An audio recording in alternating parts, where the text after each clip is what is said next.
Hello, and a very warm welcome to Associations Unplugged, the podcast by Kellen Europe, helping you future-proof your association. My name is Anna Gumbau. I'm really excited to be hosting this episode on behalf of Kellen Europe, which is going to be all about how to future-proof your association. We're going to be talking about the associations of the future, discuss the value that trade associations and association management companies can bring in such an ever-changing landscape and environment. And to do that, I have the pleasure of having two wonderful guests next to me. Starting from my right, I have the outgoing CEO at WindEurope, Giles Dickson. Welcome, Giles. Thank you very much. Hello. And also sitting next to me is the Senior Vice President at Kellen Europe, who's been working at Kellen for over 20 years, Nele Devolder. Welcome. Thank you. I wanted to start with you because I think there's a really interesting story on the reason behind I wanted to speak with you, which is that you're going to soon be leaving WindEurope and you're going to become a school teacher. That's right, yes. Tell us more about that. So I've been running WindEurope for the last 10 years now. Yeah. And I've been living outside of my home country, the UK, for 26 years. And you just get to a certain point in life. You've had a great time living and working overseas in industry for an association, doing advocacy, but you just want to go home and try and put something back into the place that you came from. It's interesting because you've been for the past 10 years the CEO at WindEurope, and I'm curious to hear from you. What is the most disruptive change and trend you've seen trade associations face throughout those 10 years? Two things. First, information and data, especially disinformation and misinformation. That is really challenging associations these days because we've got to counter it. We've got to rebut the lies that people are putting out. Yeah, in our case, about wind energy. And there are various interests out there, including Russian interests, which are very actively peddling disinformation about wind energy. And it's our job as the trade association to counter that, okay? The second challenge I would identify is we live in a state of permacrisis these days. It's an overused term, but it's a fact of life, yeah? And it's worse than it was 10 years ago. That means the people we're trying to influence in government and wider society are themselves more and more challenged. Yeah, that makes it harder for them to try and engage all the stakeholders out there. It makes it more challenging for us, the associations, the stakeholders, to get our voice heard. So it means you've got to be very clear and very simple in how you communicate to get your message across. And you've really got to manage your relationships with the people you're trying to influence. You've got to make sure that yours is a trusted voice, that when you pick up the phone, people answer, that they reply to your emails and take notice of what you're saying. Would you agree? I totally agree, especially on the latter. I think the access to information is much, much bigger, is much, much higher. And that means that you need to stand out. You need to indeed make sure that that's your opinion that they're listening to. And then from a more an association management point of view, I would say the organizations today are much more run as a corporation, much more professional, whilst if you look back maybe 15, 20 years ago, an association or a trade association was easily run as a club, as like a closed environment, whilst now I think this is much more transparent, agile, which I personally think is a good thing. So would you agree that associations are still the best vehicles to represent industries? Is the model that we currently have fit for the current as well as the future challenges that we have in our hands? Yes, I absolutely think so. But they need to be ready to evolve. I think the association is really the platform where the different voices of the industry can come together, raise their voice, be heard. But the association itself is the only collective authoritative voice for the industry. There is no single company who can actually do that. And I think that is very important. I mean, associations are necessary for standardization, for positioning. And I also do think that they would probably need to be able to evolve, as I mentioned in the beginning, to be ready to look at themselves. Do we need to modernize? I mean, is our governance still fit for purpose? Our structure, our decision-making? So I think that is really very important that they look at that as well. But absolutely, the vehicle, I think. Mm-hmm. And Giles, what do you think? I wanted to hear your thoughts on what Nele just mentioned on whether we are running associations more as a club or as a corporation. What would be your thoughts on that if you take WindEurope's example? They cannot be a club. They have to be outward facing. Yeah. Mm-hmm. Otherwise, they're no good. Now, I agree with Nele. The policymakers and regulators and people we're trying to influence, they have more and more different sources of information available to them. More and more people trying to get their attention. They value, therefore, all the more the trusted voice that associations bring, because you are representing a whole industry, a whole sector. In our case, we're representing the whole value chain of wind energy. So the companies that build and own and operate the wind farms and the companies that manufacture the wind turbines and all the components that go into wind energy as well. So we've got the whole value chain, and policymakers welcome that because we represent a balanced view. Now, we're very lucky in our association in that we operate on simple majority voting. Right. We strive for consensus, of course, always. But if we can't reach consensus, then we take a simple majority vote, and we always strive to have a simple, clear message that policymakers will understand and policymakers will be able to act on. What were you saying, Nele? I think that is really depending on the association and also probably on the industry. You have often a board of 7 people, but in many associations in Brussels, you also have a board of 20 people. So I think that is I cannot give like one fits all to that answer. I also always strive for consensus because in the end of the day, you have to have your entire membership on board and with you. So I think that is always the best, but it really depends on, your statutes, on how you're organized, basically.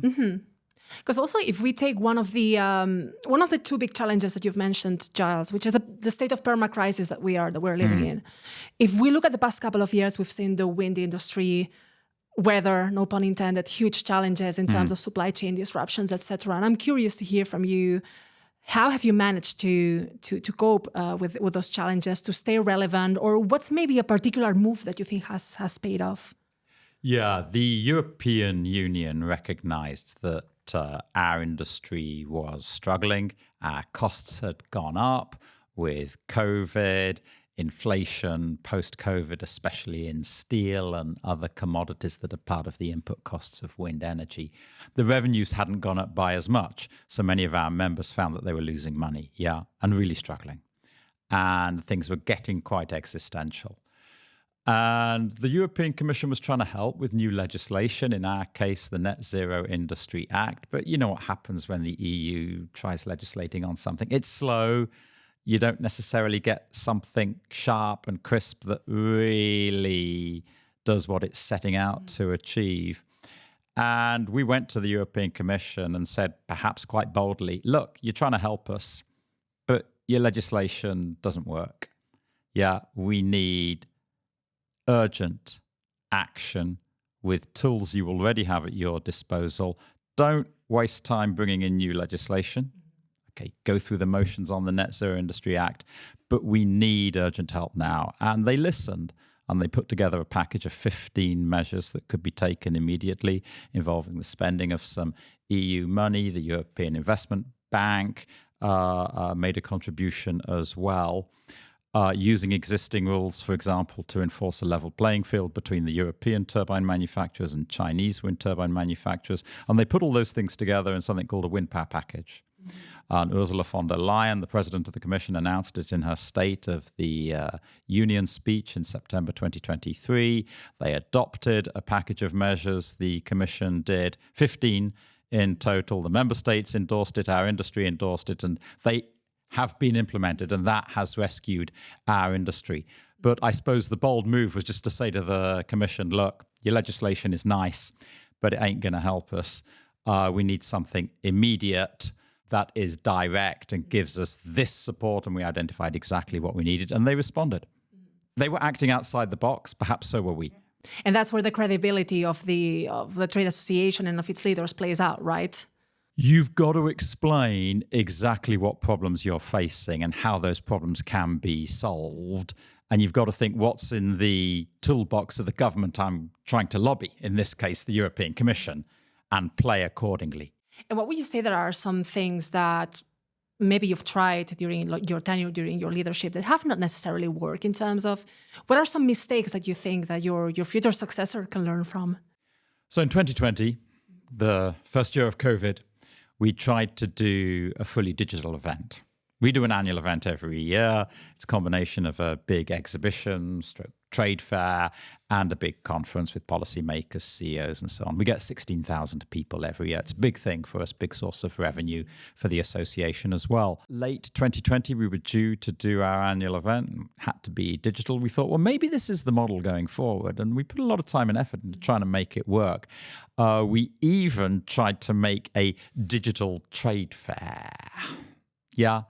It didn't work. Mm-hmm. Yeah, the conference was sort of okay. We had panels on a TV screen. Mm-hmm. We built a TV studio in our offices in Brussels. It was a lot of fun, and people quite liked the online panels, but it was nothing like the real thing. Mm-hmm. Yeah, and the trade fair aspect of it just didn't work. You know, people come to the trade fair, the exhibition, to do B2B.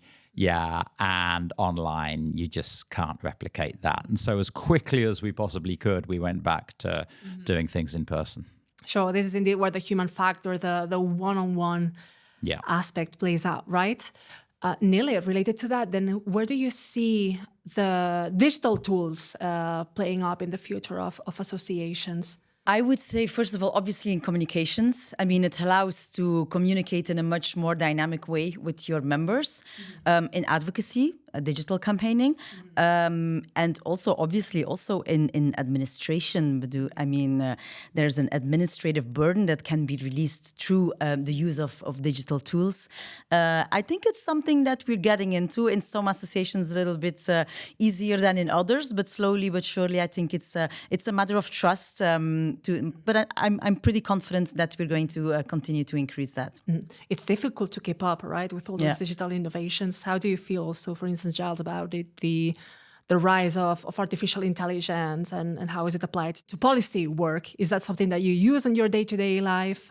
Is it something that, have you had conversations within your association on how to best use them or where not to use them? What would you say? It has a role to play, but there is no substitute for human contact. And policymakers respond best to the face-to-face interaction, good, honest, telling things how it is, and setting out what solutions need to be applied. Yeah, that's how you get the most effective results. Mm-hmm. Yeah, I couldn't agree more. I think it's nice, as a sparring partner, to check some ideas or, as kind of a colleague. But I do think that, the personal, the human touch is still to be there, obviously. It's not going. I don't think it's going to replace that, to be honest. No. And talking about the human touch, Nele, what kind of leadership mindset do you think is needed to drive transformation forward in member-based organizations, within association management companies, and within the associations that you manage? What would you say? I think you should not be afraid of change. Specifically nowadays, we operate in a very changing landscape. There is external factors that can really have an impact on your strategy. So you need to be ready to change. You have to be ready to look at your organization as an agile organization to make sure that you can adapt quite easily. Also, I would say openness is important. So looking a little bit more beyond, sometimes not only within your borders of your association, but potentially looking at collaborations outside, which might change your way of thinking to a certain extent. And then as an association leader, I would say, do not underestimate the visionary aspect of it. I think today it is important to look at your industry, to understand very well where is the industry going to, what is going to happen, and how can we as an association anticipate to that? How can we support our members? How can we help and be really a truly added value to them? As an association leader, Giles, how do you relate to what Nele had to say? And also, I would like to ask you how difficult it is to keep a balance between your own opinions and having your own voice versus representing the voice of your members. Look, you have to reflect what your members want. And the trick is to get your members collectively to ask you to do things that you are pretty sure reflect the wider interests of the industry. because every member of an association is always going to have some of their own particular interests. Yeah. You've got to somehow rise above that. Yeah. Make as much use as you can out of very clear general steers that you get from the members. Give yourself as much room to maneuver within those steers as you can have. Keep telling the members what you're doing and reassure them that you are acting in accordance with the brief that they have given you.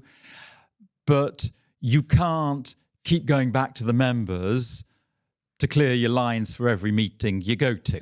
That does not work. Yeah, and they don't want you doing that either. They're paying you good money to represent their interests and to exercise your judgment and common sense. That's interesting because this is a conversation that I've had with many people in terms of how do you, let's say, still represent your members at panel discussions, at events, but like also make sure that you bring your own voice. I would say maybe Nele, how do you see that? I think it's a balance. It's also the trust you need to get from your members. And indeed, as you just mentioned, it is really the overall message that you need to make sure comes across. But the way you put it forward can be personal, can be you're the leader of you're the voice in many ways of the association. So I think that's should probably be a good combination. Yeah, and I think it's a lot about trust as well. Like as you say, you cannot go back to them to check everything. But I do think that trust is created often by if the purpose of the association is clear and the value proposition they get from it is clear. You're already kind of, a long way in the process, I would say.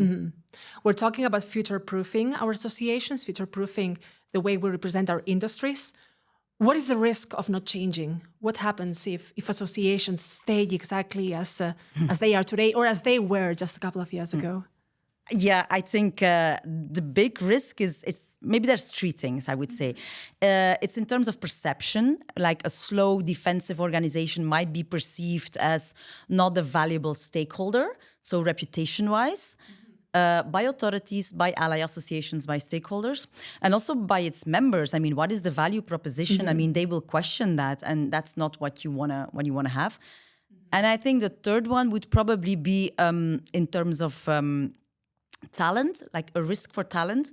I don't think that young professionals today want to work for a slow defensive organization, which proves that they're not ready to be agile and to change rapidly to external factors. Absolutely. Giles? You've got to think ahead. What are the challenges that are coming down the line? And you've got to try and ensure your members recognize that those challenges are coming. Usually they do. Sometimes it's harder for them to react than it is for you as the association. Let me give you one specific example. So we're in clean energy, right? When you're in clean energy, you've got to make sure you are squeaky clean internally as an industry. Yeah, you can't afford any reputational damage that your factories are emitting excessive amounts of CO2 or anything else. Yeah. And we recognized that we had a problem a few years ago with the recycling of old wind turbines. So we've started taking down the first wind turbines and replacing them with new modern turbines on the same sites, right? Because a wind turbine generally lasts about 25 years. Yeah. Now, we can recycle 90% of what's in a wind turbine, but we cannot fully recycle the composite material that is in the blades of a wind turbine, okay? And I am afraid that in parts of Europe, some old wind turbine blades are broken up. They are being put into landfill, and that is not good. Yeah. And, we can't continue like that as an industry. Now, our members were concerned about this. Some of them were working on it. When you have a lot of companies in an association, nobody wants, or some people may be reluctant to get ahead of the others and make commitments that others aren't then going to follow. Why should I impose these costs on myself if others are not doing the same thing? So we recognized that there would be appetite for doing something quite bold. So we said to the membership, why don't we impose upon ourselves and the whole industry collectively a ban on the landfilling of blade waste from old wind turbines. And initially, some said, ooh, that's ambitious. When do you want to bring it in? We said January 2026, so in 2 months' time. This was admittedly 4 years ago that we were having these discussions. And we said, look, if we don't do it, there's reputational damage. Well, why don't we ask governments to ban it? So we tried asking governments. They recognized, this was an important long-term challenge, but they weren't going to move quickly. So we took the initiative ourselves to do it. And our members welcomed the fact that that was coming from us, the association. And we imposed it. It was agreed at our board. And now we've 2 months to ensure that we deliver on it. So, Giles, you're about to leave one of the most visible roles in the energy industry, EU energy policy arena. What is one piece of advice that you would give your successor, and the one warning, perhaps? So my advice would be, whatever you do, keep it simple. Communicate in very simple language. We have a rule in WindEurope that we always try to apply.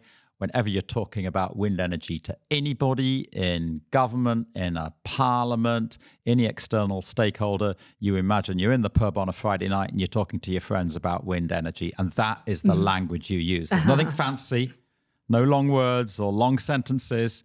You keep it simple. And that makes it easy for the people you're trying to get to listen to you, and they appreciate that. I love it. Okay?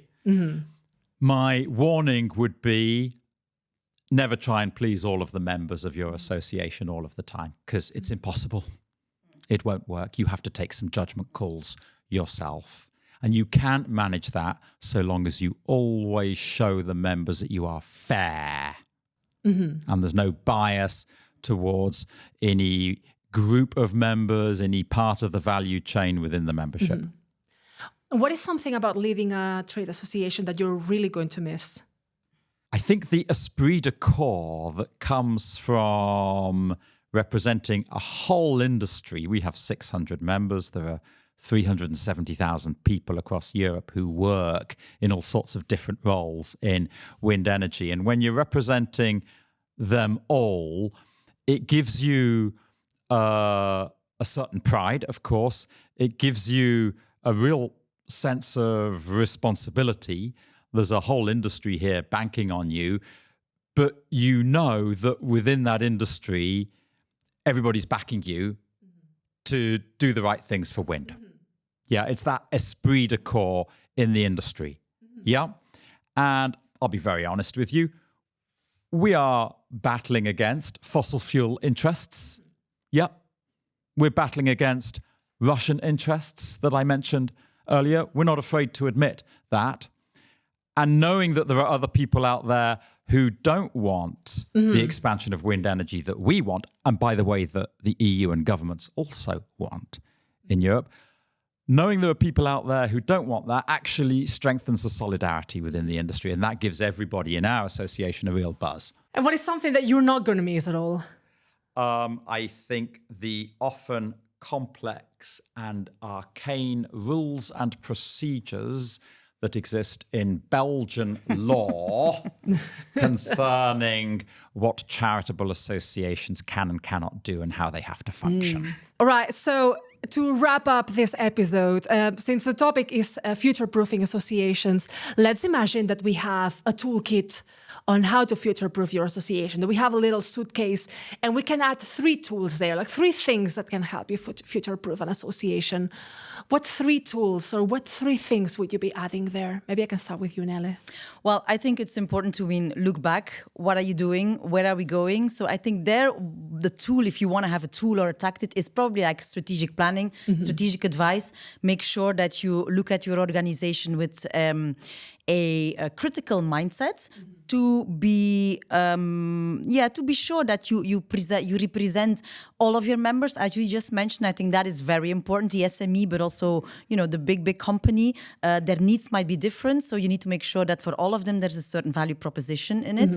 And then again, I'm coming back to that clarity. The purpose of your association. What is the raison d'être of your association? Make sure that it's very clear, it's simple, communicate it well. So I think that probably would be it. And then my last thing, which I always tend to repeat, is I do think it's a good idea to run an association as a corporation a little bit more. Yeah. Thank you. And Giles, what will you put on the toolkit? My 3 things would be: first, very good visual materials. Good website, of course, good video material, stuff that explains what your industry and your association is all about and what you want governments to be doing. Yeah. Stuff that will resonate with the general public as well. Yeah. And the more visual it is, the better. Secondly, associations need to be offering some sort of public space or fora for people to come together. We are very lucky in that we have a very large annual event. It lasts a whole week. 16,000 people are there. Governments want to come because they know they can see all the industry the same place, the same time. Yeah, the industry love to go because they do business and they do deals. And that works extremely well. And the third thing I would insist on in the toolkit is the very best training and development you can give to your staff. Yeah. So we do all our staff training and development, most of it at least, in-house in WindEurope. And I deliver training myself in public speaking, writing skills, gravitas, relationship management, and I insist the other members of the senior management team train the staff in their areas of expertise as well. You know, best investment you can make for the future is the skills base of your staff. Excellent. I think in this note, then we can wrap up the episode, but it's been an absolute pleasure. And I think this has given our listeners plenty of ideas on how to stay ahead of the curve, on how to future-proof their associations, from the skills needed to the digital tools to the trends that they need to be aware of and look into. So thank you very much to Giles Dickson as well as to Nele Devolder for having joined us in the episode. And thanks a lot to all of you who have listened to Associations Unplugged. Please subscribe and follow for any updates, and see you at the next episode.